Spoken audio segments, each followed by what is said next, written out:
네, 단시 돈봉투 의혹 사건으로 돌아와서 지난 2021년 민주당 전당대회에서 돈봉투가 오갔다는 의혹에 대한 검찰의 수사가 속도를 내고 있습니다. 향후 수사 진행에 따라 파장이 어디까지 미칠지 쉽게 예단하기 어려운 상황입니다. 의혹의 쟁점과 향후 수사 전망까지 김광삼 변호사와 자세한 이야기 나눠보겠습니다. 어서 오십시오. 네, 안녕하세요. 쉽게 말해 2년 전에 전당대회 당시 당 관계자들 사이에서 불법 정치자금이 오갔다는 의혹이 이번 의혹인데 일단 검찰의 수사 속도와 관련해서 지금 언론들이 속도전 이렇게 말을 하고 있는 이유는 압수수색 나흘 만에 피의자들을 불러 조사를 했거든요. 네, 어떻게 보십니까? 일단은 이제 녹취 파일에서 시작됐잖아요. 네. 이정근 전 사무부총장이 이제 녹취 파일이 한 3만 개 된다고 그러잖아요. 거기에 대해서 상당히 분석이 다 끝났고요. 제가 볼 때는 아마 이정근 저 사무부총장으로부터 또 많은 진술을 얻어낸 걸로 보입니다. 그래서 이제 이걸 근거로 해서 압수수색을 했고요. 네. 지금 돈의 어떤 출처, 전달 과정의 가장 핵심이 이제 강래구 한국감사협회 회장이고요.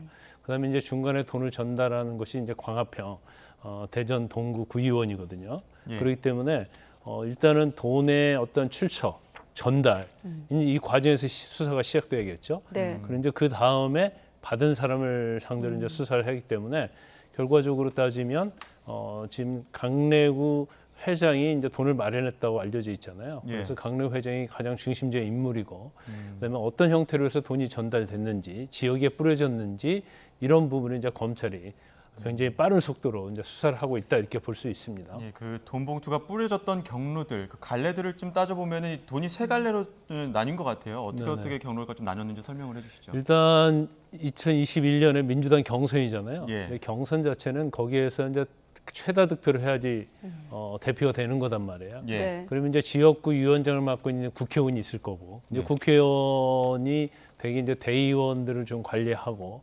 권리당원들을 관리하지 않습니까?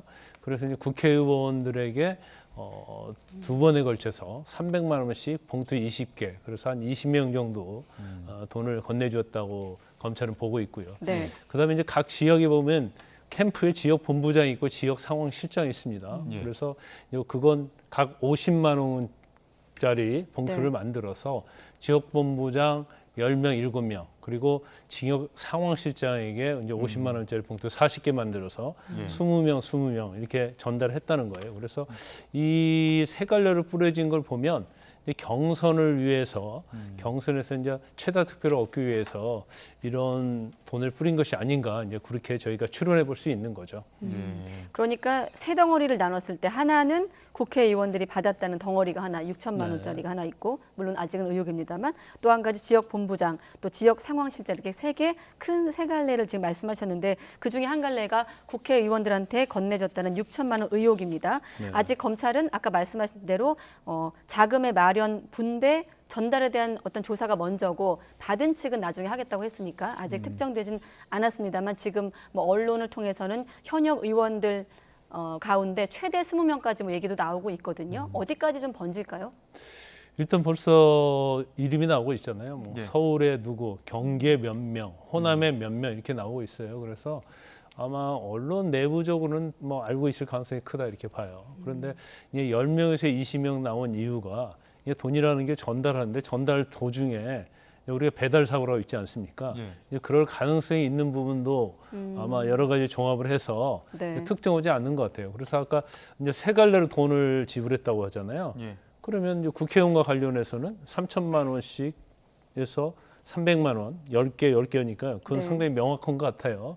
그런데 그러면 이제 20명이 될 가능성이 큰데 그럼에도 불구하고 이제 20명으로 특정이 안 되는 걸 보면 약간의 어떤 변수가 있는 것 같습니다. 그렇지만 최소한 10명은 될 것이다. 그리고 최대한 국회의원이 20명은 될 것이다. 이렇게 이제 검찰은 보고 있는 것 같아요. 예. 물론 지금까지는 의혹이지만 이 혐의가 어느 정도 입증이 된다고 하면 최소 10명, 많게는 20명까지 체포동의안이 갈 수도 있는 겁니까? 일단 이제 금액이 이제 300만 원이단 말이에요. 그래서 이거 자체를 이제 어떻게 보느냐에 따라 달리는데 정치 자금법으로 보느냐, 이제 정당법으로 보느냐 좀 달라지는데 단지 이걸 이제 정치 자금을 보게 되면 이제 300만 원 큰 액수는 아니에요. 이제 그렇지만 이제 정당법에 의하면 이제 경선 과정에서 돈을 받는 거에 대해서 네. 형량이 굉장히 무겁습니다. 예. 단순히 돈을 300만 원이나 100만 원이라도 받게 되면 네. 3년 이하 징역 600만 원 이하의 벌금이에요. 근데 그것을 더 떠나서 뭔가 지시를 하고 그다음에 알선을 한다랄지 요구를 한다랄지 이런 행위를 하게 되면 네. 5년 이하 징역 1,000만 원 이하 벌금이에요. 그러니까 형량이 굉장히 무겁죠. 네. 그래서 사실 단순히 300만 원 이래 받은 사람에 대해서는 뭐 영장을 청구하지는 않을 거예요. 영장이 청구돼야지 국회에서 이제 체포동의안 가결 부결 여부가 문제가 되는 거 아닙니까? 네. 그렇지만 최소한 이 자금을 마련하고 조직적으로 전달한 사람에 대해서는 제가 볼 때는 영장을 청구하고 네. 결국 국회에서 체포동의안 가결 부결이 결정에 따라서 영장 심사를 받아야 할 수밖에 없는 그런 상황이 올 수도 있다 이렇게 봅니다. 네, 알겠습니다. 지금 방금 혐의를 말씀하셨기 때문에 혐의를 먼저 좀 질문 드리면, 자, 누군가가 돈을 받아서 정치 활동에 쓰기 위해 돈을 걷는 것은 어떤 절차가 필요한 것으로 알고 있거든요. 그런 절차를 어기면 정치자금법 위반이 되는 겁니까? 그렇죠. 이제 정치자금법에 규정이 돼 있죠. 왜냐하면 특히 이제 정치자금이냐 뇌물이냐 이게 네. 약간의 애매한 측면이 좀 있어요. 예. 그런데 정치인 같은 경우에는 뭐 국회의원이 아니다도 상관이 없습니다. 정치인 같은 경우는 네. 정치자금은 후원을 통해서 이걸 전부 다 선관위에다 신고를 해야 하거든요. 예. 그것도 이걸 어떻게 썼는지 세부 내역까지 다 보고를 하게 돼 있어요. 네. 그런데 그게 아니고 이런 후원을 통하지 않는 정치자금 자체는 그 자체가 이제 불법인 거예요. 그래서 만약에 본인의 어떤 직무와 관련성이 있고 거기에 대가관계에 있다고 하면 그건 뇌물이 되는 거고요.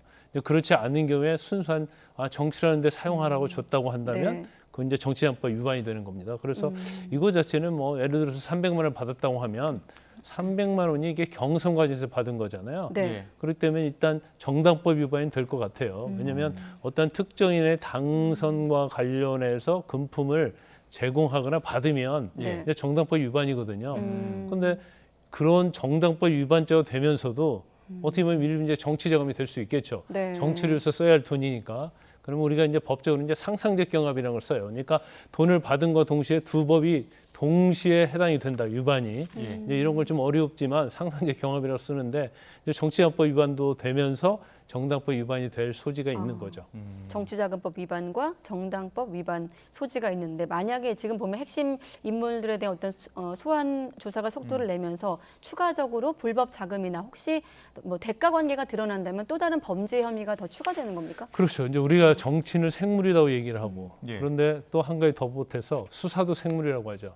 그러니까 수사는 계속 계좌 추적을 한다랄지 네. 관계된 사람들 조사를 한다랄지 또 압수수색을 하다 보면 실제로는 수사하고자 하는 방향과 다른 또 범죄가 또 나올 수 있거든요. 네. 그렇기 때문에 지금 이제 수사 초기라서 초동 수사를 하고 있기 때문에 예. 향후에 있어서 또 어떤 내용이 나올지 몰라요.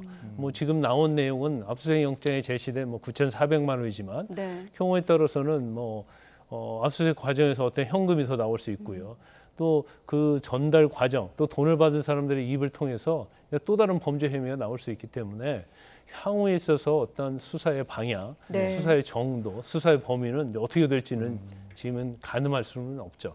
첫 시작이 이정근 전 사무부총장이 구속 기소되면서 이게 지금 불거지기 시작을 했는데 실제로 이정근 전 사무부총장이 구속 기소된 사건과 지금 벌어지고 있는 이 돈봉투 의혹이랑은 별건 아닙니까? 이건 별건이죠. 그러니까 지금 그 이정근 전 사무부총장이 이제 선고받았잖아요. 4년 6개월 받았어요. 재판에서. 그래서 유죄 판결 받았는데 그건 크게 보면 두 가지죠. 하나는 이제 공공기관의 임직원들의 승진을 위해서 예. 그걸 알선해 준 대가로 이제 돈을 받았다는 거고요. 이건 알선 수재입니다. 예. 또 그 당시에 공공 마스크와 관련해서 엄청나게 마스크가 필요했지 않습니까? 예. 그래 이제 설비랄지 시설 이런 것들을 납품해 주겠다고 해서 또 돈을 받은 거예요. 이게 뭐 한 10억 상당 되는 예. 겁니다. 이제 그 다음에 한 가지가 자기가 국회의원 선거와 관련해서 정치원 받은 거거든요. 네. 그래서 사실 이 건과는 관계는 없지만 예. 이 건과 관련해서 이정근 전 부총장의 어머니 집에서 이제 휴대폰이 발견되거든요. 그리고 그 휴대폰을 포렌식 하다 보니까 이제 3만 개가 나온 거고 네. 3만 개 안에서 지금 문제가 되고 있는 민주당의 이제 돈봉투 관련된 파일들이. 녹취 파일이 이제 예. 발견이 돼서 아마 검찰에서 이 부분을 전부 다 이제 분석했는데 이 녹취 파일만 가지고 어떻게 할 수가 없는 거예요. 그런데 이정근 전 부총장이 재판을 받고 4년 6개월 받았잖아요. 예. 네. 아마 그 재판 과정에서 이 부분에 대해서 아마 검찰에 다 진술을 한 걸로 보입니다. 이제 그래서 검찰에서는 이정근 부총장의 진술이 있으니까 이제 어떻게 보면 녹취 파일이 있는데 그것을 뒷받침할 수 있는 본인의 당사자의 진술이 있지 않습니까? 예. 그러다 보니까 이제 수사가 빨리 진척이 된 거죠. 지금 방금 변호사님 말씀하신 부분은 그러니까 이정근 전 사무부총장의 뒷돈 수사가 민주당의 돈봉투 사건으로 확대된 과정, 녹취 파일만 있는 것이 아니라 그 재판 과정에서 이정근 전 사무부총장의 진술까지 포함해서 네, 재판 과정은 아니고 재판 과정은 이제 부인한 거 알려 있는데 이 녹취 파일과 관련된 수사 과정에서요. 수사 과정에 드러난 진술을 네네. 토대로 자금의 흐름을 파악하고 있다는 설명이었습니다. 어떻게 보면 사실 이 이정근 전 사무부총장의 파일, 녹취 파일이 이번 돈봉투 의혹을 거치면서 이를테면 뭐 판도라의 상자가 될 수도 있는 그런 여지가 있는데 지금 3만 개에 달하는 것으로 알려지고 있거든요. 네. 지금 아까 서두에 다 끝냈다고 하신 것 같은데 이 녹취를 지금 풀어내고 있는 과정에 있는 겁니까? 그렇죠. 이제 거의 뭐 그 분석 다 끝났을 거예요. 그래서 그게 죄와 관련돼 있는 것, 범죄 네. 혐의와 관련된 것과 그렇지 않은 걸 나눴을 거예요. 그런데 그 아까 말씀드린 것처럼 네. 앞으로 이제 수사 진행해서 지금 나온 것은 이제 돈봉투와 관련된 것만 나오는 거거든요. 예. 그러면 3만 개 파일 중에서 과연 돈봉투만 관련된 범죄 혐의만 있느냐, 예. 이제 또 다른 게 있느냐, 예. 이게 아마 민주당에서 걱정을 많이 하고 있는 부분일 거예요. 왜냐하면 이정근 부총장이 사무부총장을 했잖아요. 예. 그러면 이건 민주당 내에서 굉장한 지위에 있는 거거든요. 예. 더군다나 송영길 대표 전 대표하고 굉장히 막역한 사이로 알려져 있단 말이에요. 예. 그럼 당이 어느 정도 관여했고 또 그런 지위를 이용해서 뭐 공공기관이랄지 지금 재판받은 거 말고도 또 아니면 당의 어떤 인사들, 당의 국회의원들 이런 사람들과 또 연계가 돼 있느냐 안 돼 있느냐 네. 또 거기에 이제 금전거래 관련된 것이 녹취 파일에 있느냐 없느냐 또 그거에 관련해서 이정근 부총장이 또 수사기관을 어떻게 진술했느냐 이제 예. 그런 것들이 향후에 있어서 이제 수사가 예. 확대될 수도 있는 여지가 좀 있다 이렇게 봅니다. 지금 이 녹취 파일 같은 경우에는 그냥 정황일 뿐이고 거기에 이제 이정근 전 부총장이 어느 정도 혐의를 인정을 했기 때문에 이게 정황 증거 안에서 이제 유력 증거를 찾아야 되는 과정이지 않습니까?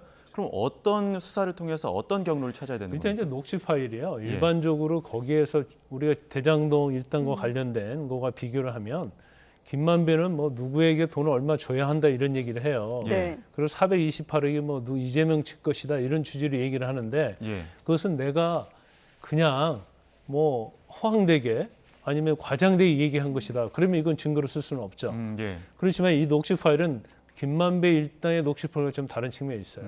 왜냐하면 돈을 어떻게 마련했고 누가 어떻게 전달했고 그 금액이 얼마냐는 거에 대한 구체적인 진술이 들어있잖아요. 예. 네. 그러면 거기에서 그 녹취 파일에 당신의 목소리가 맞습니까? 그러면 이정근 전 부총장이 내 목소리 맞아요. 예.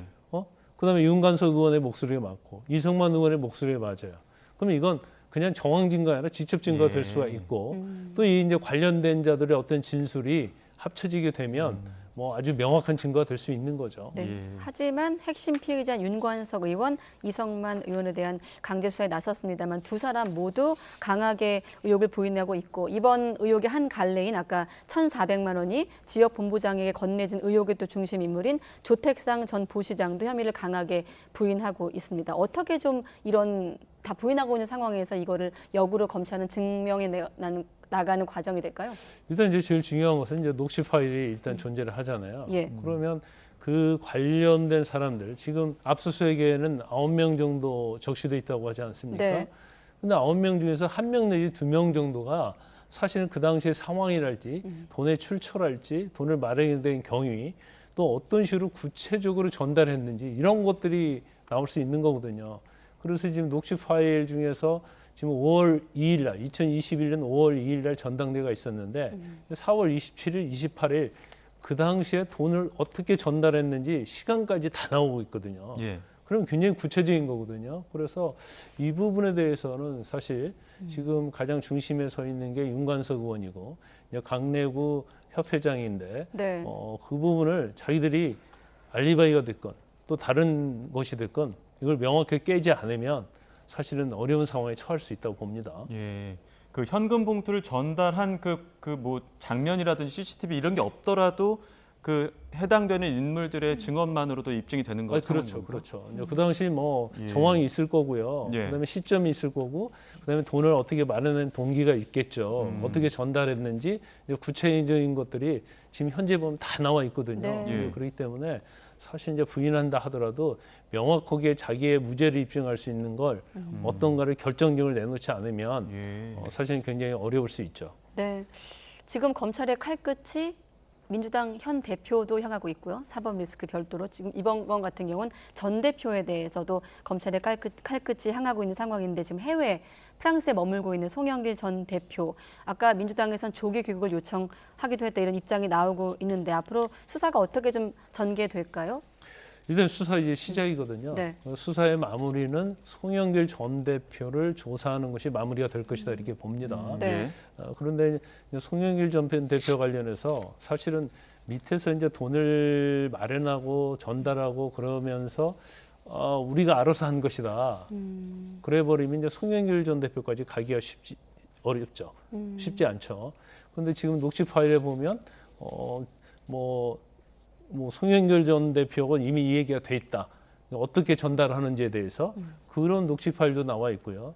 그다음에 두 번째로는 또 이정근 전 부총장한테 송영길 대표 이외에는 이런 얘기를 아무에게도 하지 마라. 이런 얘기가 나온단 말이에요. 예. 그리고 저 돈이 전달되었다고 한다면 저건 송영길 전 대표 정당법에 의하면 송영길 전 대표의 당선을 위해서 이 돈이 뿌려진 거기 때문에 네. 과연 송영길 전 대표가 지시나 뭐 권유나 뭐 요구나 뭐 그런 걸 했느냐 네. 이제 그게 굉장히 중요한 거예요. 그래서 관련자들의 어떤 진술이 있다고 하면 사실 송영길 전 대표도 범죄 혐의를 좀 벗어나기 굉장히 어려운 지금 상황이 있다고 봅니다. 송영길 전 대표 인지 지금 자막에서처럼 인지 여부도 중요한 겁니까? 이번 수사에서? 수사의 마무리죠. 그래서 검찰 수사의 최종 칼끝은 결국 송영길 전 대표를 향할 수밖에 없어요. 예. 왜냐하면 지금 돈이 뿌려졌다고 한다면 뿌려진 경위가 바로 송 전 대표의 당선을 위해서 그런 거거든요. 그리고 돈을 받은 사람들이 송영길 캠프의 지역본부장, 상황실장 뭐 그런 사람들 아닙니까? 예. 그렇기 때문에 결과적으로 가장 정점에는 이제 송영길 전 대표가 있다. 이렇게 검찰은 보고 있는 겁니다. 그러면 그 인지 여부를 확인할 수 있는 방법, 혹은 그 돈을 받았다는 의원들을 확인할 수 있는 방법, 마지막으로 쟁점이 있다면 어떤 게 있을까요? 결과적으로 아까 계속 말씀드린 거죠. 이제 전달하고 돈을 네. 뭐 마련한 사람들, 그런 사람들이 누구에게 줬다. 지금 녹취록에 그런 것이 정확히 나오잖아요. 원래 10명이 오기로 했는데 누구는 안 왔다. 네. 예. 그러니까 그러면 그 5명도 다시 또 줘야 한다는 내용이 나오고, 네. 그다음에 또 그러니까 송영길 전 대표에게 우호적인 의원들이 우리도 돈을 줘라. 왜 우리한테는 안 주냐? 우리도 줘야 하는 거 아니야? 이제 이런 내용이 다 나온단 말이에요. 그렇기 때문에 일반적인 녹취 파일에 비해서는 너무나 좀 약간 구체적인 면이 많이 나오고 있어서 예. 사실은 이거 자체가 증거로서 또는 증명력이 굉장히 많이 있다 이렇게 볼 수밖에 없는 상황이죠. 네, 알겠습니다. 자, 민주당 전당대회에서 돈 봉투가 오갔다는 의혹에 대한 검찰의 수사 내용을 토대로 김광선 변호사와 함께 쟁점과 전망 분석해봤습니다. 고맙습니다.